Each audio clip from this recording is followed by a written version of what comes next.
أعوذ بالله من الشيطان الرجيم بسم الله الرحمن الرحيم الحمد والثناء لله رب العالمين باره الخلائق أجمعين الذي لا يبلغ مدحته القائلون ولا يحصي نعماءه العادون ولا يؤدي حقه المجتهدون ثم الصلاة والسلام على سيدنا ونبينا محمد وآله الطاهرين اللهم صل أما بعد فقد قال الله تعالى في كتابه المجيد وقوله الحق بسم الله الرحمن الرحيم وإذا النفوس زوجت صلوا على محمد وآل محمد. Assalamu alaikum, dear brothers and sisters. We have finally made it to the 8th night of our talks. Just a quick reminder and recap that what we have been talking about throughout these nights are glimpses and different dimensions and different aspects from the revelation, the wahi of Allah subhanahu wa ta'ala, the Quranic teachings, and how they unfolded in the practical life of the Holy Prophet sallallahu alaihi wasallam. Hopefully, if you have been following the talks, you would have seen that every single concept that is being introduced is very complex and very deep, and there is an entire process in which these concepts are introduced and then implemented in any community. It takes more than 20 years for the Holy Prophet to develop this community and really instill these values in the people that are around him. So when we talk about building a community and doing community work, it is not a overnight process or of something that will happen in a few weeks or a few months or even 2-3 years. You must have a very long vision, long-term vision of 15, 20, 30 years. And that's how you need to plan for any sort of development or progress and growth for your individual self, for your families, for your community.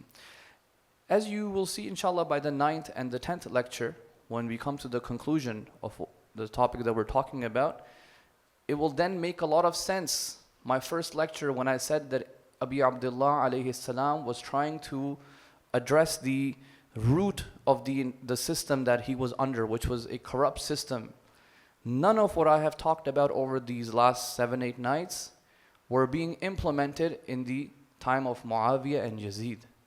So Imam Hussein alayhi salam, when he says he wants to implement and follow the seerah of the Holy Prophet, he was essentially asking for a reset to be done in the entire system, and hence why that entire movement happened. Yesterday we spoke about chastity, and we said the reason why we have to talk about chastity because it has to do with family and the institution of family. Because once you have worked on yourself as an individual, the next step is to form a family. And once multiple families are made, you have a community, and then community becomes a society, and then eventually an ummah and an entire nation. And if there are problems that are existing at an individual level or at a family level, you're definitely going to see these issues coming and being extended into the community level as well, and your community will not move anywhere. We said that chastity and iffah is the cornerstone and the overarching guiding principle of of an individual as well as a family, marriage. But we said that the society that we live in, it doesn't accept this as a virtue, does not accept chastity as a value, and instead it replaces it with the pleasures and seeking the pleasures and lust.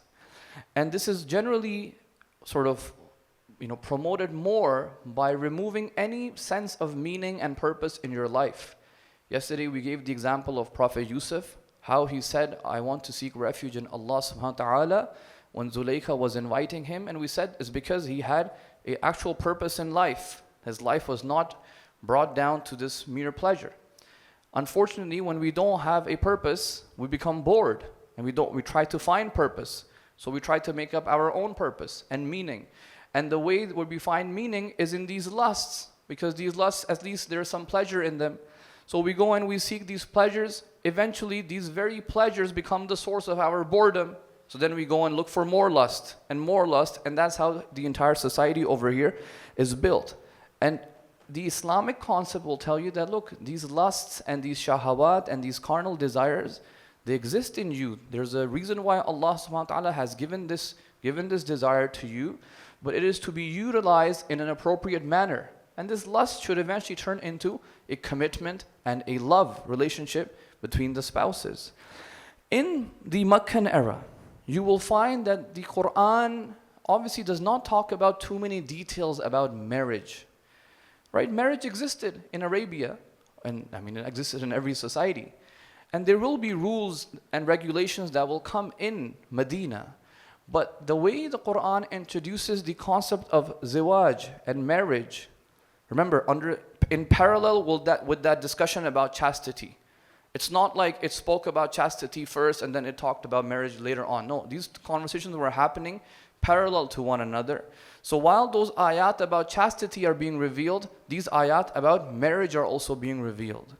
And it's so interesting that Allah subhanahu wa ta'ala swears by the men and the woman and the union of the men and the woman. So for example, He says, وَإِذَا النُّفُوسُ زُوِّجَتْ, when the souls will be paired together, when they will be brought together in pairs. Or in Surah Al-Layl, He is swearing by the Layl, I swear by the night, I swear by the day. And He says, I swear by the one who created the men and the woman, the male and the female. And He is giving this impression that all of you are noble creatures of Allah subhanahu wa ta'ala, and the union and the pairing of the man and the woman is a sacred relationship, and it is a sacred institute. And this is perhaps something that the jahiliyya Arabs didn't really understand.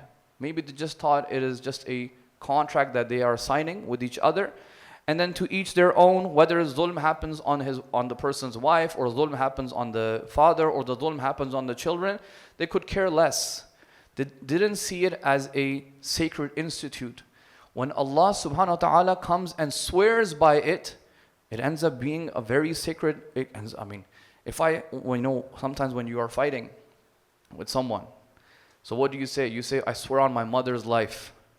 Why do you say that statement? You say, I swear on my mother's life. Because the life of your mother is a very sacred thing for you. It's a very important thing for you. And you swear by something that is greater than you. Obviously, nothing is greater than Allah subhanahu wa ta'ala. But when He comes and He swears by,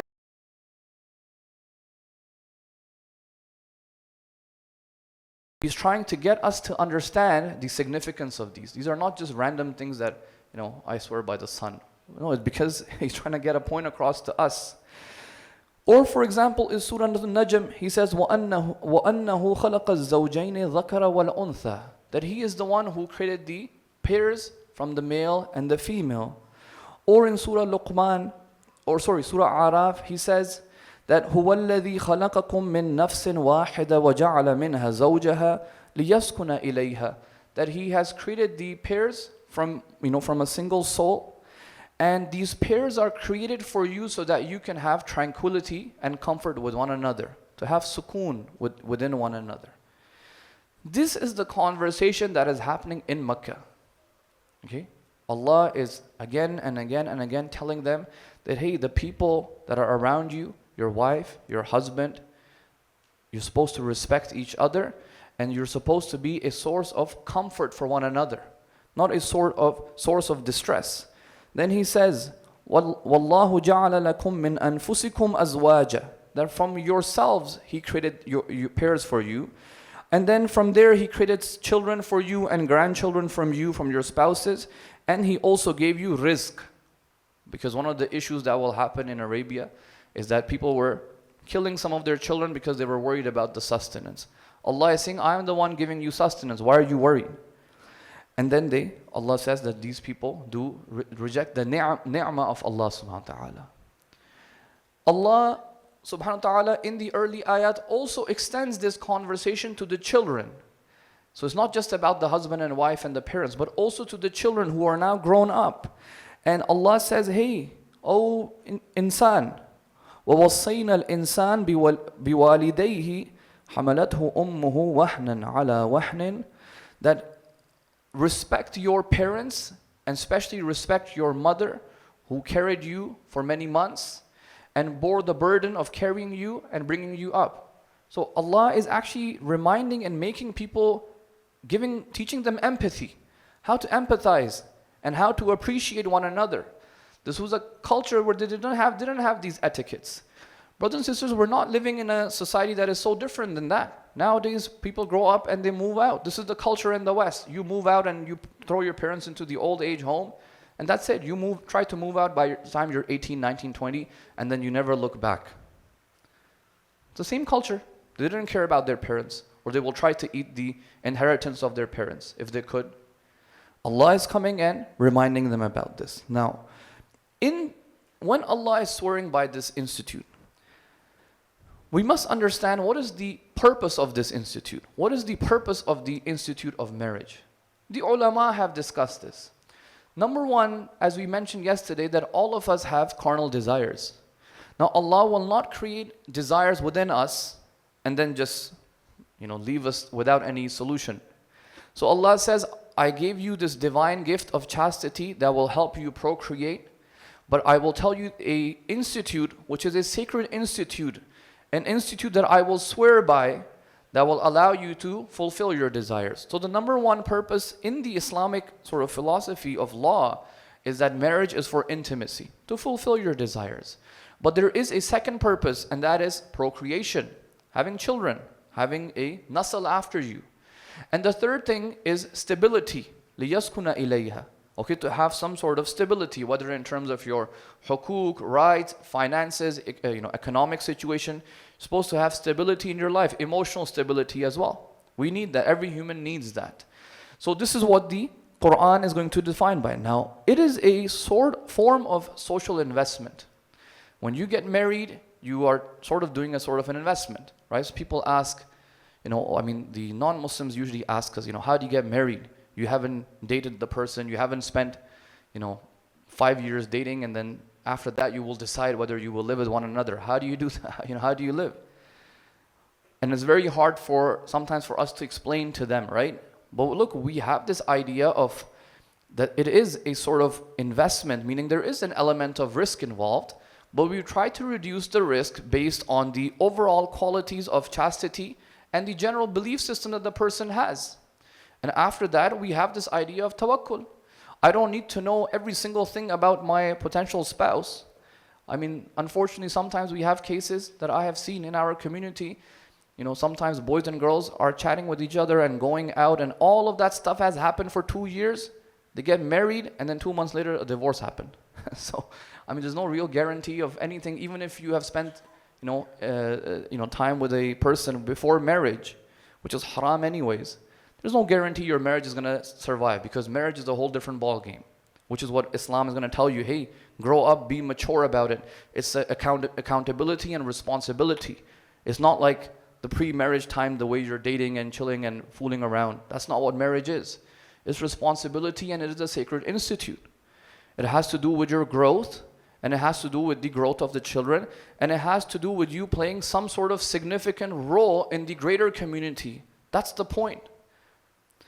So it marks a first step in moving towards a life together. And if the step is taken at the right time and the right sort of context, when the people are mature, it has a lot of benefits to obviously the two individuals, but also the community. Sometimes, we delay marriage for no reason. There's no reason to delay it. When I get a job, when I make 6 figures, I don't know who's making that anymore, 6 figures, then I will think about getting married. This is not the attitude that you get from the Islamic tradition. You really don't see this attitude. I know, brothers and sisters, sometimes parents make it difficult. Okay, I was also young at one point. I know they make it difficult, but this conversation is with the youth. Okay, there's not many. Maybe there are some parents here, but if parents are listening, that's a different discussion that we can have with them. How they should facilitate and make it easier for the youngsters, for their kids to get married. But as far as the Islamic tradition is concerned, it does encourage early marriage. What are you doing by the time you're 20, 25?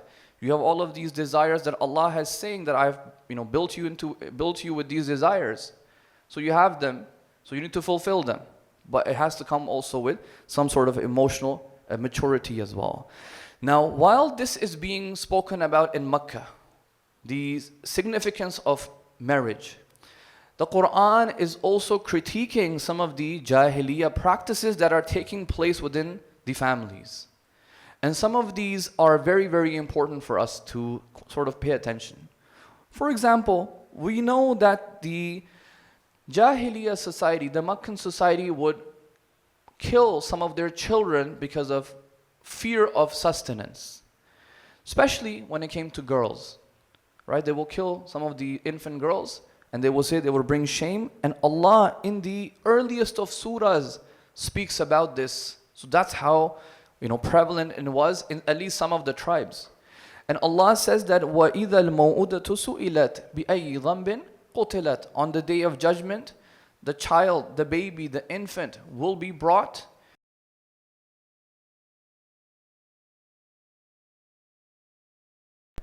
Qatl over here means the removal of hayat, meaning the removal of the potential that Allah subhanahu wa ta'ala created each and every single one of these children with, that their parents are intentionally removing them. There's a life that this child could have lived and activated that potential. Instead of you facilitating that, you took it away intentionally. That's one of the biggest crimes that you can commit. Or for example, Allah subhanahu wa ta'ala in Surah Al-Fajr says that وَتَأْكُلُونَ التُّرَاثَ أَكْلًا لَمَّا, that people eat the wealth and the inheritance of the children, the orphans and the women and the wives. So economic injustice, this is happening within the families. People are eating the wealth and the inheritance of their family members. Or for example, Surah Al-Kawthar, إِنَّ شَانِئَكَ هُوَ الْأَبْتَرُ. Prophet, he had a son. The son passed away, the entire Makkah is making fun of him. Oh, you don't have a son, you just have a daughter. These are, try to extend the examples of these. Maybe sometimes we have children that are special needs. What is our attitude to those families that have children with special needs? Is it not the same as the Meccan attitude sometimes? Oh, their child is like this and their child has this issue. Literally, it's the jahiliyya perception and the jahiliyya attitude, right? Don't just get fixated on the examples that the Quran is giving. The examples can be extended to many practices and attitudes that we have. Or for example, Surah Al-Isra, وَلَا تَقْتُلُوا أَوْلَادَكُمْ خَشْيَةَ إِمْلَاقٍ. Do not kill your children out of fear of poverty. We think that just because the Quran is speaking about killing children, you say, hey, at least we're not doing that. But remember, qatl means the removal of hayat, in the sense that you remove the potential that this child had, and you intentionally remove it, stop it from achieving that. Qatl, brothers and sisters, doesn't always have to be with the physical life. And this point of my talk is mostly for people who are married and have children. We can commit this crime of qatl in a sort of figurative way by putting our children in contexts, in environments where the potential that they had, the potential of achieving and acquiring the morals of Islam, we can intentionally remove them from those. And this child will be asked on the day of judgment, oh child, what was the reason why your parents didn't give you a proper upbringing? What was the reason why your parents didn't think about your guidance? What was the reason why your parents didn't think that you will probably need some sort of a moral education, an ethical education, an Islamic education? This child will be asked from the parents. He will be asked why your parents didn't provide anything for you. And what is usually our answer, brothers and sisters, in the Western world? I know the mortgage interest rates have gone up everywhere. It's not just England. We're also struggling. So we always say, oh my God, how can I send my kid to a private school or an Islamic school? It's expensive. Who's going to pay for me? It is the exact same conversation that the Meccans were having. Okay, what am I going to do with this child? He's going to grow up and it's going to be a burden on me. Let me just bury him or her. So we do the same thing. And instead, what ends up happening is we develop and grow an entire generation of youth and shabab that are so detached from the tradition. Unfortunately, this is the fault of the parents. This is the fault of the people who are in leadership positions. This is the fault of the people who are managing and running communities. Why don't they ever think about this? One of the biggest mistakes and blunders that we have made in the last century is that our concept of what it means to be religious has been altered. We think that being religious, if I give you a case scenario, for example, just imagine this thought experiment. Imagine you have a community somewhere in the world, and this community, you tell them that, hey, these guys did 2 months, 9 days of Muharram and Safar lectures. Okay, some of the Indian Pakistani mosques, we go all out. 2 months and 9 days. There's not even one day where there's a break. I think sometimes we even beat the Arabs and the Iranians on that. Okay, so you say, oh, mashallah, we did 2 months, 9 days, till the last Eid al-Zahra, we have events. You get happy that we have the largest procession that takes place in the world, the Arba'een walk. And every year there's debates on Wikipedia, someone going in and editing it, someone making it 15 million, someone making it 20 million, someone making it 18 million. But we're happy in the biggest procession that it's us. We say this year we brought the most renowned speakers of the world in our center. It was packed. Yesterday I had to walk 10 minutes to the car. Why? Because it was packed. MashaAllah, crowd was packed. And when you look at all of these qualities, these indicators, we think that, hey, this is a very religious community. What else does it mean to be religious? The Imams told us to do the aza. We're doing it. The ziyarah, we're going. So it's a religious community.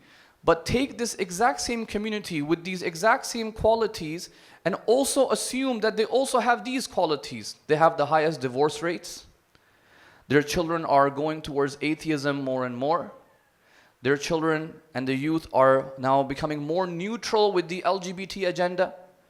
I'm not even saying pro, I'm saying even neutral. They're okay with putting a rainbow flag on their Facebook. I mean, I don't think anyone uses Facebook anymore, but Instagram or whatever avatar. They're okay with doing that. They produce the most garbage during these months. They impact the environment. They spend the most money on food, but they spend nothing on the education of our children. Nothing. It's not even a conversation. So when you have these two qualities in that very same community, so you see that, hey, they have the biggest crowds, but they also have the most cases of domestic violence and divorce rates and people and youth messing about, not having chastity. Is that a religious community or not? According to the Islamic tradition, and I'm saying this with a lot of certainty because this was my master's thesis. And inshallah, I will present this in a 4-hour seminar after Ashura. It will be advertised. I think it's already advertised. It's going to happen at Stanmore. It is not a religious community, guys. It is not the mark of religiosity, the quantity of how many things you're doing. Allah is so explicit in the Quran that He wants to see أَيُّكُمْ أَحْسَنُ عَمَلًا. He never said أَكْثَرُ عَمَلًا. There's a reason why Imam Sadiq ﷺ says, don't look at the person's how long his ruku and sujood is. He says this is something the guy is used to this. In fact, if he doesn't do a long ruku or a sajda, he will feel agitated. Imam says, don't look at that. What should we look at, Imam Sadiq? Look at whether he is truthful and whether they are trustworthy. That is the mark of religiosity. The real mark of religiosity. Our concept of what it means to be religious is so superficial. In the last 100 years, it's become like this. And it comes down to our marriage relationships as well, and our family relationships.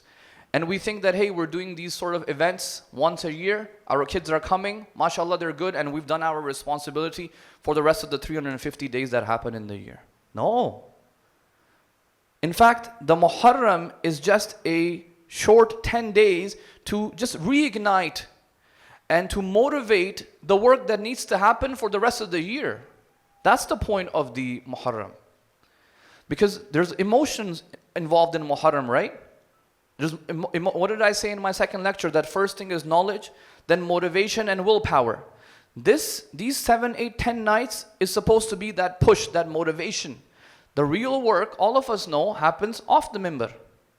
Nothing's going to happen here. I'm providing all of these frameworks and theories and this and that. But, the work, someone has to come on off the minbar and actually do the work. This is something that we have to think about.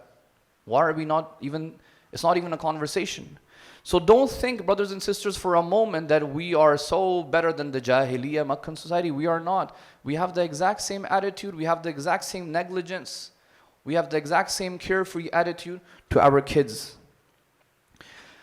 This is something that I wanted to mention. Now, the Quran says, so first point was mostly for parents with kids, or even people who are newly married and they will have kids, inshallah.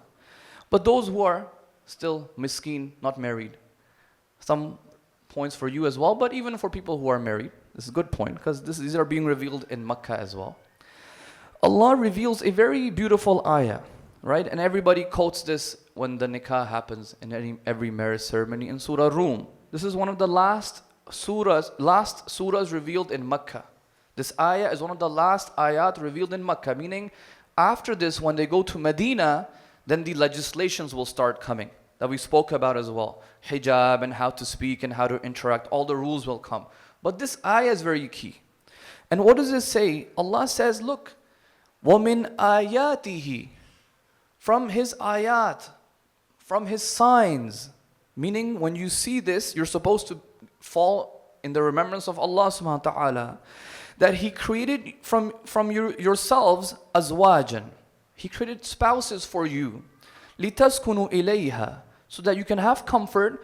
وَجَعَلَ بَيْنَكُمْ مَوَدَّةً وَرَحْمَةً, and from that He created and also placed within you a deep love. He doesn't say وَجَعَلَ بَيْنَكُمْ شَهْوَةً, lust, and He put lust between you. No. Mawadda. You're supposed to take the lust and channel it and turn it into a commitment. A mawadda, a deep love and commitment to one another. And He says also a source of mercy. Brothers and sisters, how do you have sukoon in a marriage relationship? I did a pre-marriage seminar a few months back in Australia. And I did a survey in the first few minutes. It was all single boys and girls, men and women. And they said, and the question was, when you think of the concept of marriage, right? Something comes to your mind. Marriage, girls have a certain concept and boys have a certain concept. I said, where do you get this perception from? So it was a survey and there was many things written on it. When marriage comes to your mind, do you think about your parents, right? Your father and mother, and that's what a marriage is supposed to look like. Or do you get the image from, let's say, Netflix and the movies and stuff, and you see, okay, how men and women are, in a marriage relationship over there? Or do you get it from social media? And majority of the youth said they actually get it from social media celebrities. And even over there, I divided into non-Muslim social media influencers and Muslim ones. Many chose the Muslim ones. And I said this is a disaster, right? Because on social media, the perception you get, no one is putting the challenges of their lives and the sad parts and the difficult parts of their lives on social media. So what you end up seeing is a very sort of romanticized version of what a marriage is supposed to look like. And you go into a relationship when you're looking for a spouse with this expectation. Sometimes some brothers struggle to get married, and sometimes some sisters struggle to get married. Obviously, in the community, I deal with this all the time. And sometimes I'm like, to the brothers, what on earth are you looking for in a wife? Like, where did you even come up with these expectations? And sometimes even with the sisters. And you realize their minds have been so shifted and shaped by what they're seeing on the media, social media.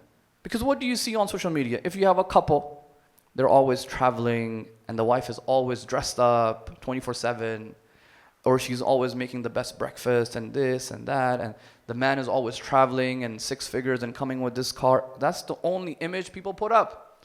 So you think when I get married, this is literally how it's going to be.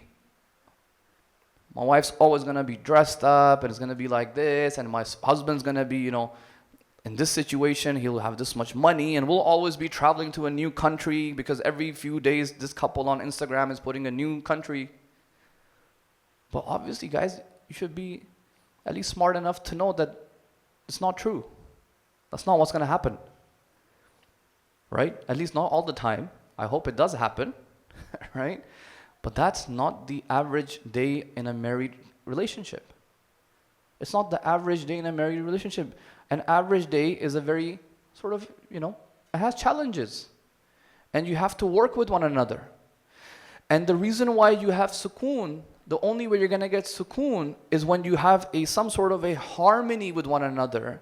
And you have the attitude, both men and women, that my goal in this relationship is to do khidmah of my spouse. If the woman, the girl, the lady who's looking to get married does not have the attitude that, hey, I want to serve my spouse. And if the boy and the man who's looking to get married does not have the attitude that I want to serve my spouse, my wife, to do khidmah, then honestly you're not ready for marriage. You're emotionally immature. You cannot take accountability of your relationship. Unfortunately, the society that we live in is pushing so hard to sort of deteriorize the perception that we have of what this institution is, that we have some very weird ideas about it. On the one hand, they sometimes destroy the institution altogether. That's an entirely different agenda, right? They make us believe that there are alternative family styles that we can have, and for example, the LGBT agenda. That's a whole movement on its own. God knows how many of our youth and children are already affected by that. Right? So they don't even look at the marriage institute that the Quran is describing as anything sacred. They might think that, hey, it's just one option and the other options are also there. That's one propaganda. The second propaganda is by creating corruption, like Shaitan came in yesterday's ayah that I quoted. Shaitan came and he told Adam and Eve, hey, eat from this, it's going to make you immortal.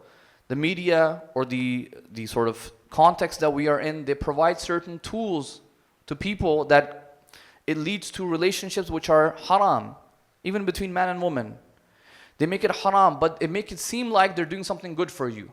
Yeah, just use this app and have a conversation, it'll be good for you. You'll get to know each other outside the boundaries of what the Sharia is mentioning. But next thing you know, you're deep in trouble and you've ruined your life and you've even ruined your potential. And then eventually word will spread in the community and then you're struggling to get married after that. And the third is what I mentioned already, that the social media, for example, sometimes creates fantasies in our minds. Right? Oh, when I get married, this is how my husband's going to be. Every morning we'll wake up for Fajr and we'll do this dua together, and dua Ahad and dua Abu Hamza. No, guys. Doesn't happen. Maybe if it happens, it's good. But it's not going to happen all the time. There's challenges. There's difficulties. There will be times where your husband inshallah is going to be very well off, but there will be times where he will have, God forbid, a very difficult economic time. How are you going to treat him at that time? Are you going to run away? Walk away? No, that's the time when he will need you the most. Your wife may be very supportive of you, but there will be times maybe she's not feeling well, she's upset, some issues, challenges are happening. How will you react to her at that time? That's the sort of idea and perception you should have towards marriage. And once you get married, brothers and sisters, inshallah, all of us do. Not me. I'm married with 4 kids. That's why I'm speaking very confidently about this topic. Once you get married, brothers and sisters, it's not the end. Because remember, we have a purpose in life. And the purpose was not just fulfilling the lustful pleasures that we have, desires that we have. We have a purpose and a journey in life. So that means once you get married, there is now an element of growth and rushd that needs to occur in that relationship. And that growth needs to happen in multiple aspects. Number 1 is the growth in your akhlaq with each other. What do I mean by that? What I mean is, okay, inshallah, your husband is a very nice man and your wife is a very nice woman. But once you get married, there's a time where you have to actually get to know one another. Okay, remember, we're talking about building harmony so that there is sukoon and tranquility in your relationship. You have to get to know one another because, for example, I don't know, let's say like my wife, right? This is not a real example. I'm just giving an example. Imagine my wife. Maybe she likes a certain type of food, for example. Okay? And I intentionally get her something else. In my relationship, that may constitute as something that I'm doing wrong with her, immoral or unjust. In my relationship. In your relationship, it may be perfectly fine. Your wife is okay with that food or that dress or whatever she wants. She's okay.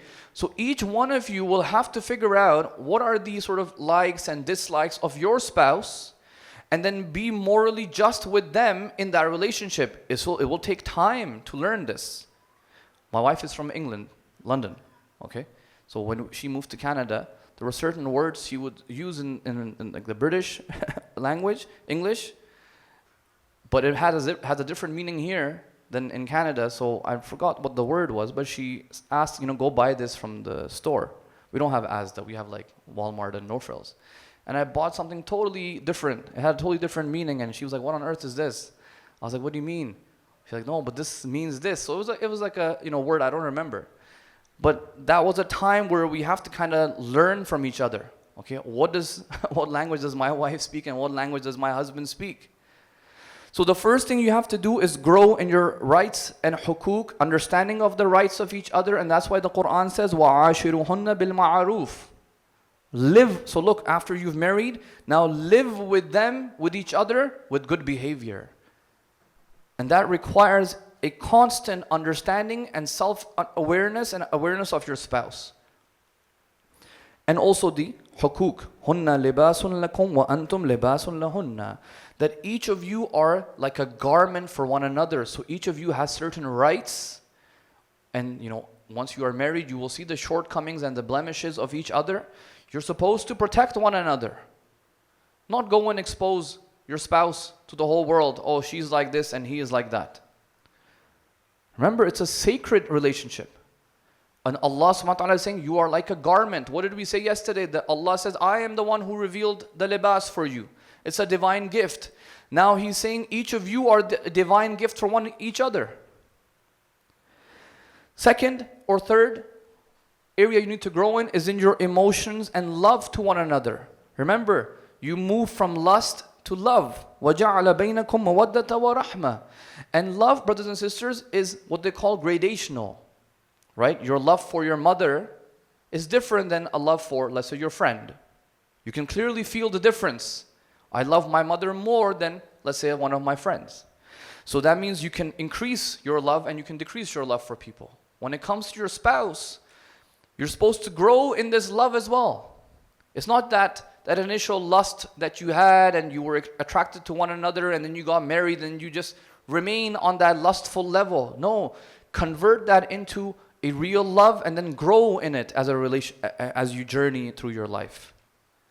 And it will have an impact on your children and then on the wider community. If families are built upon love, mawadda and rahmah, imagine the state of our communities, how beautiful they would look.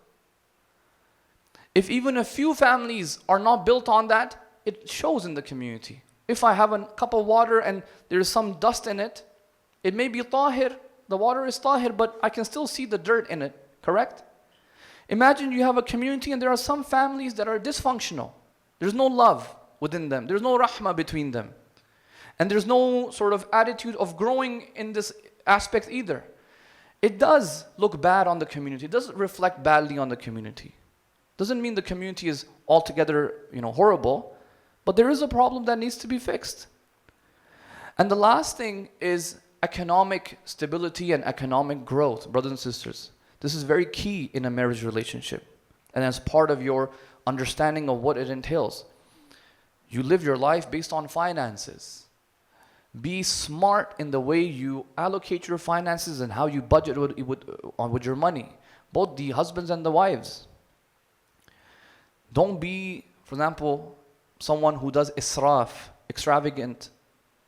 Be conscious of how the money is being spent and where I'm spending this money. And I don't want to stereotype by saying, women are always spending. No, men waste a lot of money as well. Be conscious. And you need to grow in this understanding.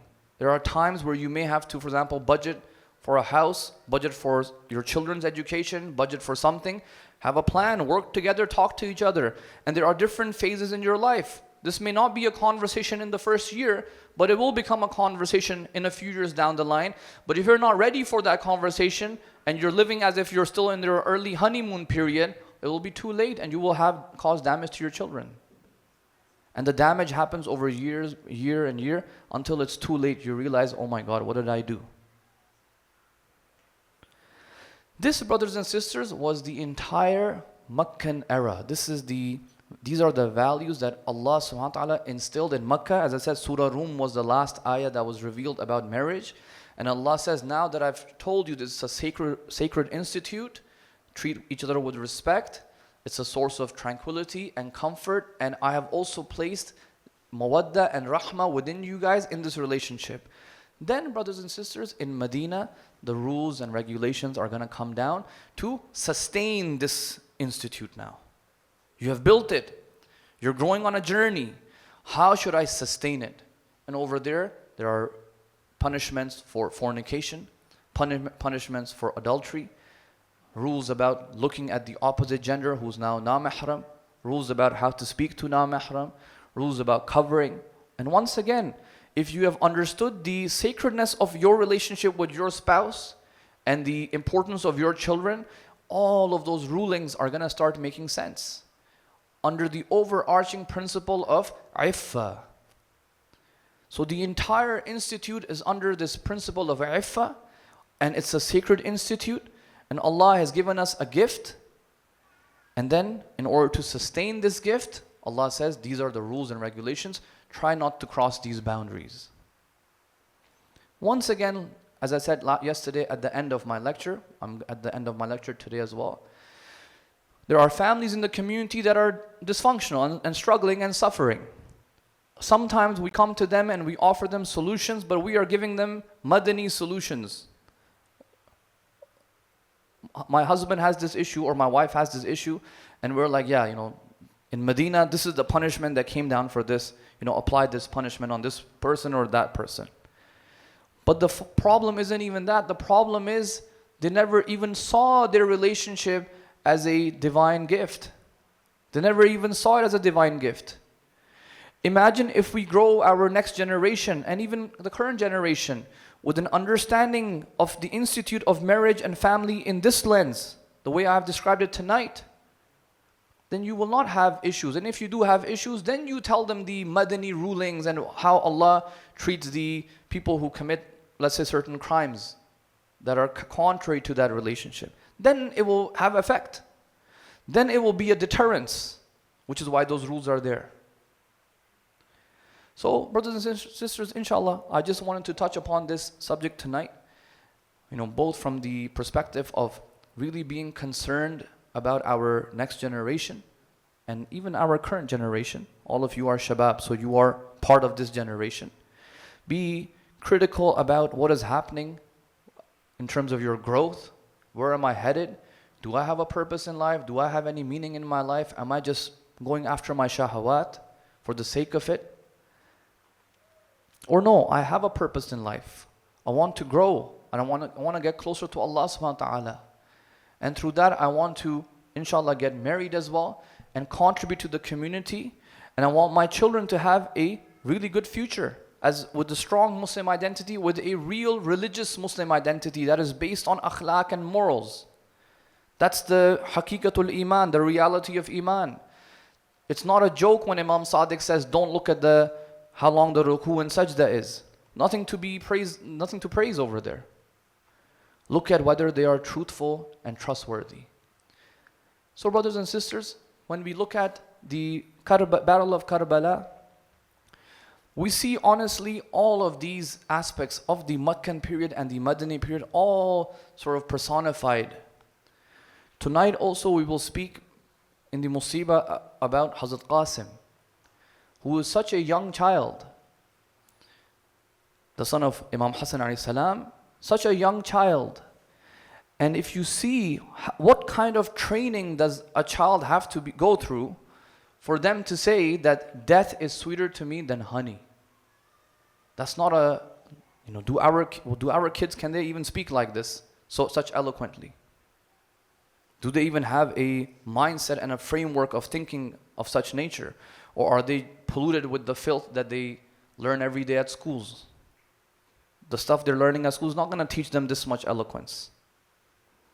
It's not going to make them see life with this framework. So we have to do a lot of work, brothers and sisters. Sallallahu alaykum ya ahla bayt al-nubuwwah. Sallallahu alaykum ya ahla bayt al-nubuwwah.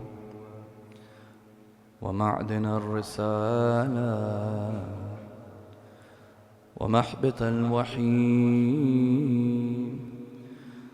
وخزان العلم ومنتهى الحلم.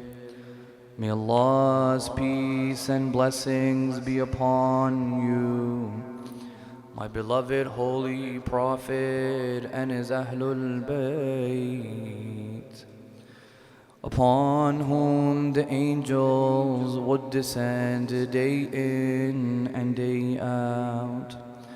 Sallallahu alayka ya Aba Abdullah.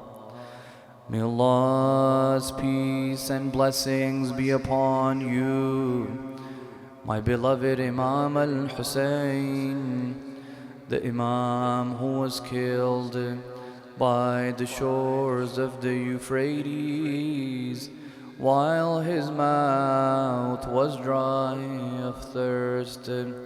Brothers and sisters, on the night of Ashura, Imam Al-Hussein was with his companions. He tells them, O Habib, Ya Zuhair, Ya Abul Fadl al-Abbas, all of you can go. You can leave me alone. The enemies only want me. They only want to fight me. They don't want anything from you. The companions of Imam Al-Hussein, they say to him, Ya Aba Abdullah, what are you saying? Even if we go out in the battlefield and are killed, and Allah brings us back to life, and this happens 70 times, by Allah, we will go out again and defend you, Ya Aba Abdullah. At that time, a young boy, Qasim, the son of Imam Al-Mujtaba, he's listening to this conversation between the elders. Imam Al-Hussein begins to tell the Ashab that you will all become martyred tomorrow. He tells the Habib, you will become Shaheed. O Zuhair, you will become from one of the Shuhada. Aliyun al-Akbar, you will become from one of the martyrs. At that time, Qasim ibn al-Hasan, he approaches his uncle. He says to his uncle, Ya Aba Abdullah, Ya Amma, is my name on the list of the Shuhada? Imam Al-Hussein looks towards his nephew. He says to him, O Qasim, how do you see death? Qasim replies, Ahla min al-asal. O Imam Al-Hussein, death is sweeter to me than honey. Ya Aba Abdullah, I want to go and sacrifice myself for you. I want to go and defend you tomorrow on the battlefield. Please put my name on the list of the Shuhada. Brothers and sisters, the next day, the day of Ashura, when the companions were all gone, Ali al-Akbar was one of the first Bani Hashim to go out and fight. The son of Imam al-Hussein. A few other of the Bani Hashim went out. At that time, Qasim, he comes back to his uncle. He says to him, Ya Amma, would you allow me to go out and defend you? Imam al-Hussein, he looks towards his nephew. Imagine the pain of Imam al-Hussein looking at the son of his brother, Imam al-Mujtaba. He says to Qasim, Ya Qasim, how can I let you go out and fight? You're the trust of my brother. How can I let you go out? I have to protect you. They say Qasim grabs the hands of Imam al-Hussein. He begins to kiss the hands of his uncle, begging him, please let me go. At that time, Imam al-Hussein, he embraces Qasim, he hugs him, and they both begin to cry, حَتَّى غَشِيَ عَلَيْهِمَا. They both begin to cry and weep, and they become unconscious. They both faint and fall on the ground with all the tears.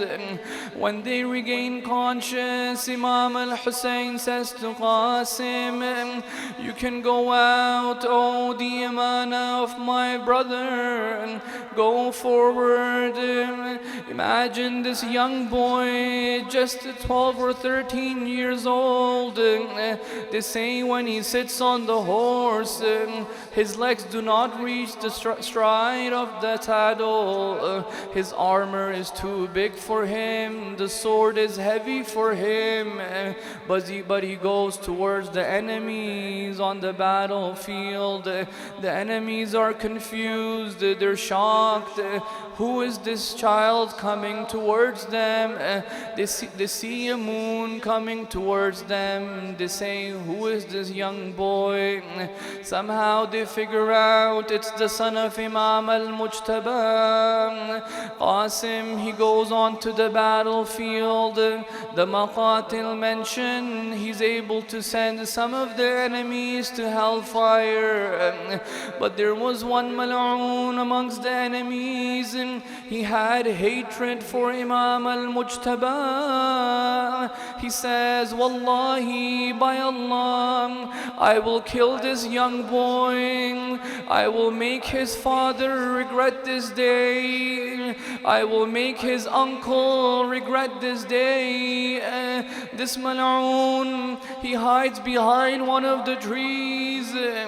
He comes from behind. He strikes Qasim on his head. This young boy, he loses his balance on the horse. He falls down on the plains of Karbala. He calls out, Ya Amma, adrikni. Oh my uncle, come and help me. Imam al-Hussein, he rushes towards Qasim. At that time, the enemies see Imam al-Hussein running towards Qasim. They become scared. They say that the horses of the enemies begin to run all the sides around Qasim. They trample his body.